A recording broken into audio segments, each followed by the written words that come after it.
You know what I think, says the young Alex Jones from Britain that now believes in conspiracy theories. Well, I've never really always believed in conspiracy theories. I've always treated conspiracy theories with a pinch of salt. I've always, stood half, I've always stood in the halfway point. I've always sat on the fence with them really, and what I will say about conspiracy theories is I don't strictly speaking believe in them, though I do consider them to be credible cases and credible alternative interpretations of history and of recent history. For instance, when it comes to the 9/11 terror, World Trade Center attacks, I think there is a very credible case to be made for it being an inside job on some level, or some rogue portion of the United States government orchestrating all this and getting bin Laden and al Zawahiri to orchestrate the 9/11 terrorist attacks and shuttling them money through the back door to make that happen, to bomb the World Trade Center to create a pretext for the war in Iraq, then triple oil prices, right? Because I was remembering on this sort of anti-conspiracy bit of footage that some news agency put out or something. They interviewed this one guy said, "Oh, it'd just been cheaper to buy the oil than to go to war in Iraq over the oil." The thing about that is though we'd already bought the oil via the Bitter Lake Agreement of 1947 or 1945, I think it was. Even was it FDR who met with that Saudi prince guy aboard on the Bitter Lake on that ship, and they agreed how the oil in the Middle East was going to be sold to the United States government, and we've owned the oil since then, since the 1940s. The point is, it tripled the price of the oil, so the oil that we already had could be sold at a far higher price, and it is an incredibly lucrative thing, obviously. And it's not just the military-industrial complex of the Iraq War by any means. It's most certainly a war over oil, and that's what basically everyone suspected about the Iraq War at the time. And most people, even though they said, "Oh, this war's clearly over oil," and they shy away from the 9/11 being an inside job sort of stuff. But yeah, I mean, it does hold up to a level of scrutiny. It does hold up to a sort of, and on a rationalist sense, it very much holds together. I've said, and in terms of the narrative there, the money-driven narrative, yeah, it does sort of make sense that 9/11 was an inside job, and you needn't see it as being a conspiracy of the entire U.S. government, everyone working for the intelligence services, everyone working for the CIA, FBI, and NSA all combined or whatever. Of course, it needn't have been that. There are very rich, very powerful people in the United States, connected to the financial industries of the United States, who could have, by all means, I reckon, orchestrated that. And Al Qaeda, as I understand it, was a former CIA asset back in the 1987, is it 89 Soviet Afghan conflict, and the United States, NATO sponsored the Afghans in that conflict, and they eventually beat the Soviets. And there was an organization set up back then called Al Qaeda that later got borrowed by bin Laden and Zawahiri and so on. And those sorts of figures were kicking around in the sort of same part of the world at the time, even. But that needn't imply also that they're a terrorist cell gone rogue that used to be a CIA asset. So there's all sorts of nuance there as well, and it needn't actually have been an inside job also. Or the thing is, you can have fractured loyalties on both sides of any kind of divide of power, if you see what I mean. So you can, on the one hand, have rogue cells orchestrating all this with bin Laden and Zawahiri on the one side in the United States, and they do work for the intelligence services and so on, and they're just bad guys within the system in the United States orchestrating all this, and they're connected to the financiers who want to inflate the price of oil to these ridiculous extents so they can buy low, sell high, and so on. And that sort of thing does hold up to scrutiny. Whereas saying it's an inside job and it's all like Illuminati skull and bones Masonic shit, and it's the entire U.S. government involved in it, and it's both sides involved in it. That is a superficial level of analysis. That is just a little bit too far. However, if we're going into trying to do rigorous historical analysis of something, we can't consider obviously that it was both the Democrats and the Republicans involved in it, because that would be ridiculous. Perhaps the Bushes were involved in it though. Perhaps they stood to gain something out of it. I mean, those are the progeny of Texan oil men from back in the day, are they not?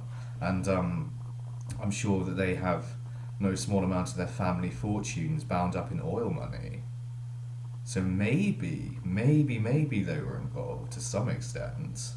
Maybe they were instrumental in concocting this whole thing, or it could have been the dunderhead that was George W. Bush being managed from outside the immediate ring of power by these very powerful financial organizations and very powerful corporate bodies who were seeking to bring this about, or factions within those were seeking to bring it about, and it was actually driven by even more powerful people in the United States than the President of the United States. And on a level, Bush, poor old W, were getting scapegoated, and it weren't his fault. That is an equally plausible interpretation, I think. And this is the problem with conspiracy theories. Too much of it is too unnuanced, too hectoring. And it's they're this, they're that. By they always mean the government. And when they say the government, like, what do you mean the government? Like the whole government? Obviously, it's not the whole government in on it. It's not the people who work in the libraries and the road workers and school teachers. They're not in on it as well. Those are government staff as well. It's not all the soldiers. It's not all the police officers. That's the problem. Like, corruption does exist. Most certainly it does exist. Obviously. Corruption exists everywhere in the world. Every government in the world to some extent is corrupt. There's always a little, backdoor job going on, or something, or some group of nefarious types who've wormed their way into the system, like trying to garner some benefit for themselves, or scrambling to the top of it, or hiding evidence in some important person's investigation, or some investigation about some important person, some horrifying crime or whatever. They take a backhander, conceal the evidence, or get rid of it, or what have you, and yeah, all that sort of stuff does go on, unfortunately. That's just part of the machinery of power. We can't keep these types, psychopaths, sociopaths, untoward individuals out of positions of high authority. We try our best to, I think, but, just entirely tackling corruption is not, well, we hope it is possible one day. We'd love to have uncorrupted systems of power, and possibly incorruptible systems of power, if such a thing could ever be managed. But perhaps that's overweening idealism. And what else do I want to say? Like Brexit, for instance, you can come to a conspiratorial view about that was instigated to motivate a momentary decline in British stocks and shares, and that they knew it would inevitably recover, which it did, of course, and they're again buying low to sell high. You can say exactly the same thing about COVID-19. Stock prices plummeted, then they recovered. And they're trying to engineer these situations in history, whoever they are, these groups of nefarious individuals within the system, or who have powerful positions within the system, and trying to orchestrate things such that they're able to make money, since their imaginations of how to make money extend no further than killing millions of people and engineering stock market collapse and recovery and these sorts of things. And a lot of crime is, yes, committed by people in government. We know that. We know that there are criminals in systems of power. Or don't we? Do you know what I mean? Or has a conspiracy never happened? And then you have to fall back into that sort of thinking, and then you're delusional if you think that conspiracies never happened. There was no conspiracy against Robespierre in the French Revolution, was there? I mean, even when it's the bad guys getting caught, we call it a conspiracy. When it's the good guys succeeding, we call it a revolution, don't we? I mean, if the British had won the War of Independence, you'd have said that we would have said, the British, It was said that Benjamin Franklin, George Washington, Thomas Jefferson, and so on, they were conspirators. They were conspiring to overthrow the British Empire's control over what is now the United States, and so on. History is written by the victors, of course. But I mean, we live now in times where there's such a fractured paradigm when it comes to history, and there's such a divided against itself politicized political framework, I should say, that we constantly seek the enemy within, and that's a very natural form of behaviour. It's very natural to adopt this kind of antipathic, well, to try and isolate the pathogens within the system of power, right, and remove them and try to figure out who the bad people are and remove them from society. We all do that. We all have this kind of instinct to ostracize the evil ones among us. But yeah, I think it comes down to very often conspiracy rhetoric, unfortunately, lacking nuance, lacking subtlety in how it deals with the incredibly complex issues that they're dealing with, the incredible subtleties and complexities involved in something like the proposition of orchestrating a 9/11 terrorist attack for profit and to engineer an Iraq war, to create a pretext for an Iraq war, a war in Iraq. And I think very often it's destabilizing to its own movement, and they draw a sort of target on their backs to make and set themselves up for ridicule more than they say anything worthwhile, insightful, and meaningful about recent history, or what we might call current affairs. But no, there is a case to be made for such things, and there is a case to be made for a Western orchestrated, on some level, attack on the World Trade Center, for instance.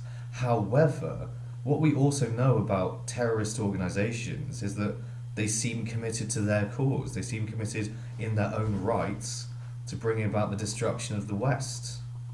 You may have said in the case of 9/11 in particular, I think possibly that